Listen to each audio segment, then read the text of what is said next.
Election ಗೆಲ್ತಾ ಇದ್ದಾರೆ, ಅದು ಗ್ಯಾರಂಟಿಗಳ ಸಹಾಯದಿಂದ ಅನ್ನೋದು ಮರಿಬಾರ್ದಿಲ್ಲ. ಇವತ್ತು ಯಾವುದೋ ಪಕ್ಷ ದೇಶದ ಇವತ್ತು BJP ಇರಲಿ, ಕಾಂಗ್ರೆಸ್ ಇರಲಿ, ಆಮ್ ಆದ್ಮಿ ಇರಲಿ, ಯಾವುದೇ ಇದ್ದರೂ ಇವರು ಕೊಡುವ 500-1000 ರೂಪಾಯಿಗೆ ಓಟ್ ಹಾಕೋದಿಲ್ಲ ಜನ. ಜನಕ್ಕೆ ಬೇಕಾಗಿದ್ದು ಗ್ಯಾರಂಟಿ. ಯಾಕೆ ಉದ್ಯೋಗ ಇಲ್ಲ, ಎಲ್ಲದೋ ಉದ್ಯೋಗ. ಏನು ಉದ್ಯೋಗ ಸೃಷ್ಟಿ ಮಾಡಿಕೊಟ್ಟಿದ್ದಾರೆ ಇವರು? ಎಷ್ಟು ಕಾರ್ಖಾನೆ ಹುಟ್ಟಾಕಿದ್ರು, ಎಷ್ಟು PSUಗಳನ್ನು ಹುಟ್ಟಾಕಿದ್ರು, ಎಷ್ಟು ಜನ ರೈಲ್ವೆ ಇಲಾಖೆಯಲ್ಲಿ ಕೆಲಸ ಮಾಡ್ತಾ ಇದ್ದಾರೆ, ಎಷ್ಟು ಜನ ಕಡಿಮೆ ಆಗಿದ್ದಾರೆ, ಎಷ್ಟು ಜನ ಬ್ಯಾಂಕಲ್ಲಿ ದುಡಿತಾ ಇದ್ದಾರೆ, ಎಷ್ಟು ಜನಕ್ಕೆ ನೌಕರಿ ಸಿಕ್ಕದ. ಇವೆಲ್ಲ ಇವತ್ತು ಬಿಡುಗಡೆ ಮಾಡಿಲ್ಲನೋ ನೀವು ಬಂದಾಗಿದೆ ಈ 10 ವರ್ಷಗಳಲ್ಲಿ. ಈಗ ಡೆಲ್ಲಿಯಲ್ಲಿದು ಏನೋ ಕೊಡ್ತಾಯಿದ್ರು ಆಮ್ ಆದ್ಮಿ ಅವರು, ಫ್ರೀ ಎಜುಕೇಷನ್ ಕೊಡ್ತಾಯಿದ್ರು, ಫ್ರೀ ನೀರು ಕೊಡ್ತಾಯಿದ್ರು, ಫ್ರೀ ವಿದ್ಯುತ್ ಕೊಡ್ತಾಯಿದ್ರು, ಹೆಣ್ಮಕ್ಳು ಅಡ್ಡಾಡೋದಕ್ಕೆ ಬಸ್ಗೆ ಫ್ರೀ ಮಾಡಿದರು. 1-2 ಸ್ವಲ್ಪ ಹೆಚ್ಚು ಕಡಿಮೆ ಆಗಿರ್ಬೋದು.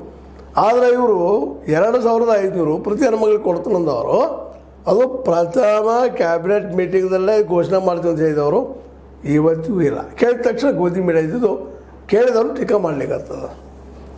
ಮಾಜಿ ಮುಖ್ಯಮಂತ್ರಿ ಆತಿಶಿ ಅವ್ರು ಕೇಳಿದ್ದು, ಆತಿಶಿ ಮರ್ಲಿನ್ ಅವ್ರಿಗೆ ಗೊತ್ತದ ಯಾರು ಅಂತೇಳಿ, ದೆಹಲಿಯ ಮಾಜಿ ಮುಖ್ಯಮಂತ್ರಿ, ಆಮ್ ಆದ್ಮಿಯ ನಾಯಕಿ, ಜೊತೆಗೆ ನಮ್ಮ ಕೇಜ್ರಿವಾಲ್ ಕೇಳ್ತಾ ಇದ್ದಾರೆ ಕೊಡ್ರಿ ಮತ್ತಂತೇಳಿ. ಇನ್ನು ಈ ಹೋರಾಟ ಸ್ಟಾರ್ಟ್ ಆಗುವಂಥದ್ದು.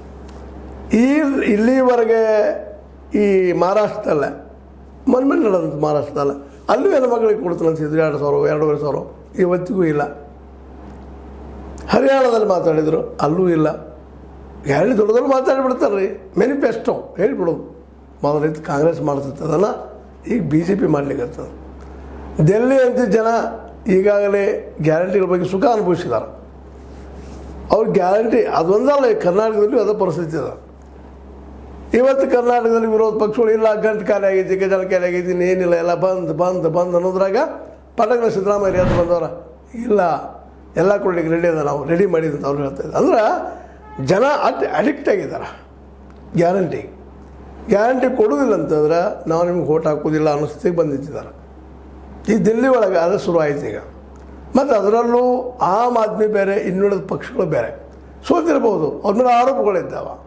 ಕೆಲವೊಂದು ಸರ್ಕಾರಗಳನ್ನು ಮಾಡಲಿಕ್ಕೆ ಆಗಿಲ್ಲ. ಅದಕ್ಕೆ ಕಾರಣ ಅಂದ್ರೆ ಸೆಂಟ್ರಲ್ ಇರ್ತಂತ ಈ ಒಂದು ನಮ್ಮ ಸರ್ಕಾರ, ಮೋದಿ ಅವ್ರ ಸರ್ಕಾರ, ಅಲ್ಲಿ LG ಅವ್ರೊಳಗೆ ಬಿಟ್ಬಿಟ್ಟಿದ್ರು, ಯಾವುದೇ ಕೆಲಸ ಆಗದೆ ನೋಡ್ಕೊಳ್ಳೋಂಗೆ, ಅವ್ರು ಮಾತಾಡಿದ ಕೆಲಸ ಆಗದಂಗೆ ಹೋಗ್ಕೊಂಡು ಬಂದಿದ್ರು. ಅದಕ್ಕಾಗಿ ಸಾರಾಯಿ ಟ್ಯಾಕ್ಸನ್ನು ಹೊಸ ನಮೂನೆ ಮಾಡಿ ಅದನ್ನು ದುಡ್ಡು ಉತ್ಪಾದನೆ ಮಾಡಿ ತಾವು ಕೈಗೊಂಡಂಥ ನಿರ್ಧಾರ ಪೂರೈಸಬೇಕಂತ ಏನೋ ಮಾಡಲಿಕ್ಕೆ ಹೋದರು. ಭ್ರಷ್ಟಾಚಾರದ ಆರೋಪ ಬಂತದ್ರ ಮೇಲೆ. ಅದರಿಂದ ಇವತ್ತು ಆರೋಪ